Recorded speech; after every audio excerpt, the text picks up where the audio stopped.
This year marks the 130th anniversary of diplomatic ties between Korea and Germany, and also the 50th anniversary of the migration of Korean miners and nurses to Germany.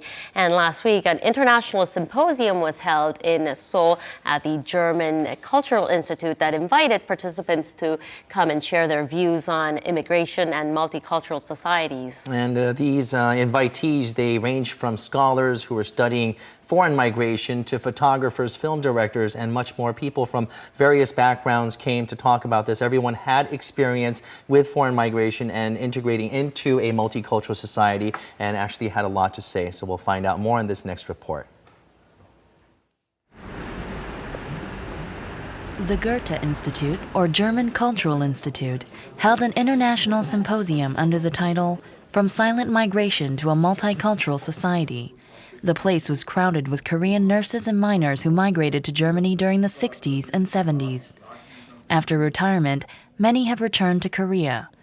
The word silent, used in the title of the symposium, has a special meaning. Well, the Korean working migration of nurses and miners to Germany has been called the silent migration. Silent has a couple of meanings. The most important probably is that the migration and the adaptation and integration process of this migration was extremely successful. So successful that it was not even realized in the societies. At the same time, one could pose the questions, was it too silent? And do we need to hear more about it? And we're trying to answer both those questions. In the 1960s, the Korean government was in need of foreign capital as it was planning to develop an export-oriented light industry. And as the former farming industry was rapidly deteriorating in Korea, many young, able people were in search of work. Right then, Germany, where workers were urgently needed, offered Korea a way out by recruiting many young Koreans for their labor and skills. We had the opportunity to go to Germany and we were young, so we just went there without really planning things out.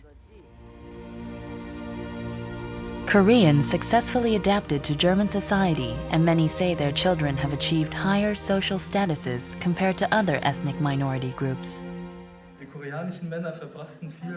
But many second-generation Koreans in Germany do not fully agree with this view.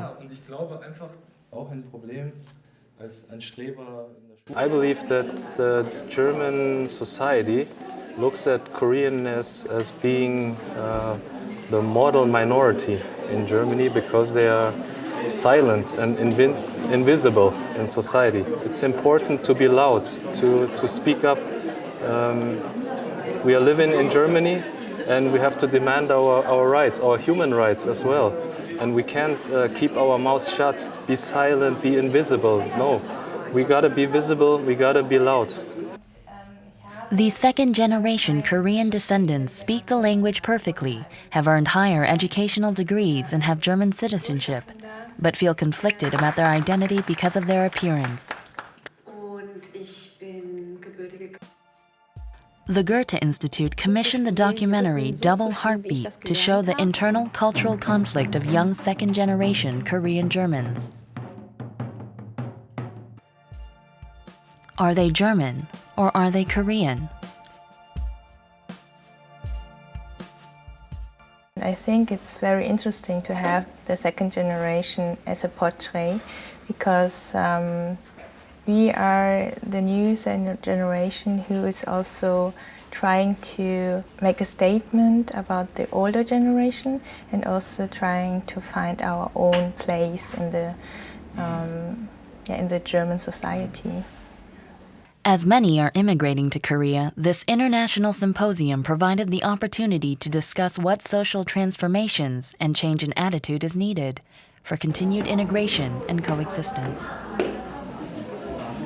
A photo exhibition showing the lives of Korean miners and nurses in Germany through the eyes of a German photographer can be viewed until December 18th at the German Cultural Institute in Seoul.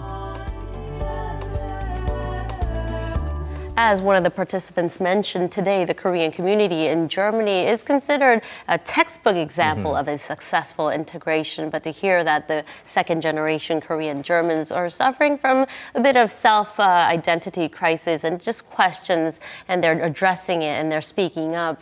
And that's an important thing to do. Right, exactly. And I'm stating the obvious here, but I mean, when two societies with very different backgrounds try to merge and combine, of course there's going to be conflicts and noise, but at least this symposium seems to be a good an example, opportunity to learn how the Korean migration workers were able to really settle in the German society. And the fact is that in a multicultural society, it's usually the immigrants that have a harder time settling in to a new society there. So learning from some of the precedents set by our Korean nationals going overseas, since Korea is becoming a multicultural society in Seoul as well as other parts itself, it's important to take these precedents and learn from the past of others. Okay, that was an important symposium there. Okay, all right. Well, still ahead on Korea Today, we're going to meet a